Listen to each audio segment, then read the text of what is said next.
chdi, so ti'n gwybod. Diolch yn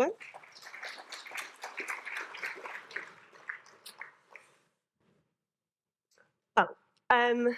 Bore da, a diolch yn fawr am y gwahoddiad i fod yma heddiw yn gynhadledd Sgôr. Rhaid fi ddweud, dwi wir wedi mwynhau bore yma. Sgyrsiau hollol difyr amdan pynciau sydd wir yn agos i'n nghalon ni, so diolch am hwb sydd wedi trafod bore yma. So, Rhodd-Alaw ydw i, a fel mae Elin wedi sôn, dwi'n gweithio i'r Urdd Gobaith Cymru. Heddiw, dwi am sôn wrthych chi i unrhyw un sydd ddim yn ymwybodol beth ydy'r Urdd fel mudiad cyfan a be ydy nod ni. Byddai'n sôn amdano fy nghefndir i efo'r Urdd a sut dwi wedi bod yn aelod, yn wirfoddolwr ac erbyn hyn yn swyddog yn gweithio gyda'r Urdd. Byddai'n sôn yn fwy fanwl amdano yr adran Chwaraeon a'r gwaith da ni'n neud gyda'r ymgyrch fel merch a'n cystadlaethau ac ein cyswllt cymunedol i ddatblygu a hyrwyddo y iaith Gymraeg. A byddai'n cloi wrth sôn amdan ein partneriaeth gyda Cymdeithas Phêl-droed Cymru. Ond cyn i mi fynd unrhyw bellach, dwi jyst yn mynd i rhannu fideo fyr efo chi i chi gael gwell dealltwriaeth o be ydy gwaith yr Urdd a be da ni'n gynnal yma yng Nghymru.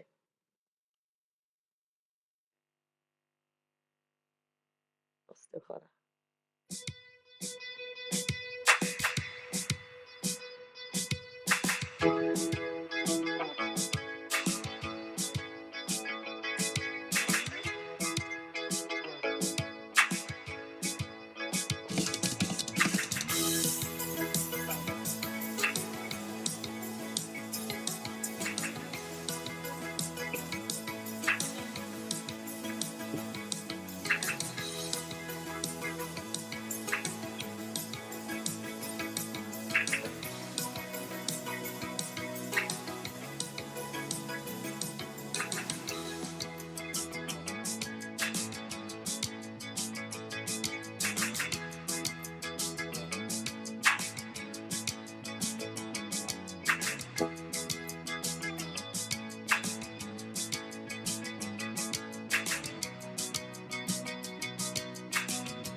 Felly, fel ydych chi'n gweld, da ni yn mudiad sydd yn Cymru yn cynnig amryw o weithgareddau gwahanol ledled Cymru. Sefydlwyd yn 1922 gyda'r nod i chynnal y iaith a diwylliant yng Nghymru. Da ni'n elusen ddim am elw, ac erbyn heddiw mae dros 4 miliwn o blant a phobl ifanc wedi bod yn aelod o'r Urdd. Mae gennym ni gweithlu o 420 ar draws sawl adran gwahanol, gyda 42% o'r rheini o dan 25 mlwydd oed. Da ni'n cynnig gweithgareddau i pobl 4 i 25 oed, gyda'r nod yn aros yr un peth i hyrwyddo'r iaith drwy amryw o wahanol weithgareddau i ddarparu cyfleoedd i bobl ifanc yng Nghymru drwy gyfrwng y Gymraeg. Felly, yn syml ac yn gryno iawn, dyna yw'r urdd. Mae yna lot fwy sy'n ni'n gallu siarad am, ond dyna ydy'r urdd. Dwi am symud ymlaen i drafod fy mhrofiad i o'r urdd a sut dwi wedi cyrraedd yma heddiw yn siarad gyda chi gyd. Felly, fel canran mawr o pobl yng Nghymru, y tasg gyntaf ges i o'r urdd oedd cystadlu yn yr Eisteddfod yn 5 mlwydd oed. A ers hynny, mae'r urdd wedi bod yn rhan enfawr o mywyd, a dwi'n ddiolchgar iawn am y cyfleoedd dwi wedi cael o wneud un Eisteddfod yr urdd. Nes i symud ymlaen i wirfoddoli gyda'r urdd pan oeddwn i yn 14-15 oed, yn helpu mewn gweithgareddau chwaraeon, yn eisteddfodau, yn swogio, yn ein gwersylloedd. Yn syth o'r ysgol yn 2016 pan oeddwn yn 18 mlwydd oed, o'n i'n ffodus iawn yn cychwyn prentisiaeth chwaraeon gyda'r urdd. Yn fan hyn, nes i gychwyn fy ngyrfa gyda'r urdd. Maen nhw'n cefnogi dros 200 unigolyn ledled Cymru mewn prentisiaethau yn y sectorau chwaraeon, gofal plant, addysg, awyr agored a gwaith ieuenctid, ac yn arbenigo mewn cynnig rhaglenni drwy gyfrwng y Gymraeg ac dwyieithog. Yn bersonol, dwi'n teimlo fod cael y profiad yma wedi rhoi fi ar ben ffordd i fod yn person gwybodus ac balch o fy iaith a diwylliant yng Nghymru. Mae'n rhaglen sy'n cynnig addysg, datblygiad ac yn cefnogi unigolion ym mhob elfen y bywyd drwy datblygu pobl ifanc i fod yn barod am y byd gwaith. Dwi wedi gweithio drwy sawl rôl gwahanol yn Gogledd Cymru yn Ynys Môn, lle dwi'n brifysgol o. O'n i'n ffodus iawn i dderbyn rôl fel uwch swyddog datblygu chwaraeon yn Gogledd Cymru, ac yn y 2 flynedd dwytha wedi bod yn ffodus i symud i Gaerdydd a derbyn rôl fel swyddog digwyddiadau chwaraeon. Lle dwi'n cael cynnig cyfle i bobl ifanc Cymru cymryd rhan mewn cystadlaethau chwaraeon drwy gyfrwng y Gymraeg. Dwi wedi cael sawl cyfle rhyngwladol gyda'r urdd hefyd, ond byddai'n sôn amdan hein hwyrach ymlaen. Mae lot o bobl yn gofyn wrtho fi, be ti'n mwynhau am gweithio'r urdd a pam wedi bod efo'r urdd ers fôr hir. Yn syml iawn, fi wir yn angerddol amdano y gwaith mae'r urdd yn wneud. Dwi'n gallu gweld llaw cyntaf yr effaith positif mae'n gael ar pobl yn eu cymunedau. Dwi ddim yn gweld unrhyw fudiad o'i fath, mae'n hollol unigryw, a mae wir angen o mwyn sicrhau datblygiad a twf i'r iaith Gymraeg. Felly, yn fwy penodol amdan yr adran chwaraeon. Fyswn i'n dweud bod yr adran chwaraeon wedi i rhannu fewn i dau elfen os hoffwch chi. So, yr elfen cyntaf dwi'n mynd i drafod ydy yr chwaraeon cenedlaethol dyn ni'n cynnig. So, ni yw'r prif darparwyr digwyddiadau chwaraeon yng Nghymru. Ond ers Medi 2024, mae dros 55,000 o blant a phobl ifanc wedi cymryd rhan yn digwyddiadau efo rhaglen llawn dal i ddod flwyddyn yma. Da ni'n gweithio'n agos iawn mewn partneriaeth gyda cyrff llywodraeth chwaraeon gwahanol yng Nghymru. Da ni'n gweithio i cynnig cyrsiau dyfarnu i blant a phobl ifanc. Hyd yma, mae myfyrwyr o 13 coleg a ysgol gwahanol wedi cymryd rhan yn y partneriaeth, gyda 314 o myfyrwyr wedi derbyn cyrsiau dyfarnu pêl-droed, rygbi a pêl-droed. O ganlyniad, mae dros 1,500 o oriau gwirfoddoli wedi cyflawni, 49 cystadleuaeth wedi cefnogi, a 13,000 o blant a phobl ifanc Cymru wedi elw o'r partneriaeth yma. Dyn ni hefyd yn gweithio ar rhaglen i ysgolion addysg dysgu ychwanegol yn cynnal sesiynau chwaraeon wrth ochr ein cystadlaethau cenedlaethol sy'n digwydd. Y peth fwyaf pwysig am pob peth da ni'n neud yn yr ochr cenedlaethol o'r urdd ydy bod pobl yn cael y cyfle i fod o gwmpas yr iaith Gymraeg, boed hynna yn gwrando ar can sydd ar y cefndir yn y speaker yn iaith Gymraeg, yn clywed staff yr urdd yn siarad, yn clywed y dyfarnwyr yn siarad y iaith Gymraeg, ac yn bod o gwmpas y diwylliant ac y iaith. Mae'n holl bwysig i'r un cyfranogwyr sydd yn dod sydd yn di-Gymraeg. I drafod pêl-droed bach fwy penodol i'r iaith a beth da ni'n neud. Mae dros 17,000 o blant a phobl ifanc wedi cymryd rhan mewn cystadlaethau pêl-droed ers Medi 2024, a mae gennym ni dal 5 cystadleuaeth pêl-droed i ddod flwyddyn yma. Da ni'n cynnig 66 cystadleuaeth pêl-droed ar draws Cymru gyfan i blant oed 7 i 16. Mae hyn yn digwydd yn flynyddol. Da ni hefyd yn cynnig clybiau a gwersylloedd pêl-droed penodol i blant 4 i 11 oed, a llawer o hein yn rhai hydl sydd yn benodol ar gyfer ferched yn unig. So eto, beth sy'n bwysig amdan yr hyn da ni'n gynnig drwy pêl-droed ydy bod plant yn cael yr hawl i fwynhau pêl-droed yn eu iaith nhw'n teimlo'n fwy cyffyrddus efo a fwy hapus yna. A yr ail ochr i ein adran chwaraeon, yr ochr cymunedol a ysgolion. Mae gennym ni swyddogion sydd yn gweithio dros ledled Cymru yn cynnig sesiynau CPA, cymunedol, nofio a gwersylloedd gwyliau i blant a phobl ifanc yn ddyddiol drwy gyfrwng y Gymraeg ac yn ddwyieithog. Da ni'n rhedeg cynllun gwirfoddoli lle mae pobl ifanc yn cael y cyfle i ennill cymhwysterau a profiad gwaith drwy gyfrwng y Gymraeg. Da ni'n rhedeg cynllun o'r enw Chwarae yn Gymraeg. Rhan prosiect wedi greu i gefnogi ac annog defnydd y iaith Gymraeg yn yr ysgol. Mae fersiwn Cymraeg iaith cyntaf ac ail iaith o'r hwn.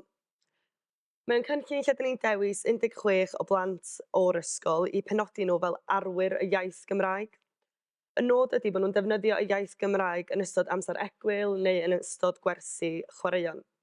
Mae'r 16 disgwyl yn arwain ar gemau wahanol hwylus maen nhw'n medru wneud ar iard fel hyfforddwyr eu hunain.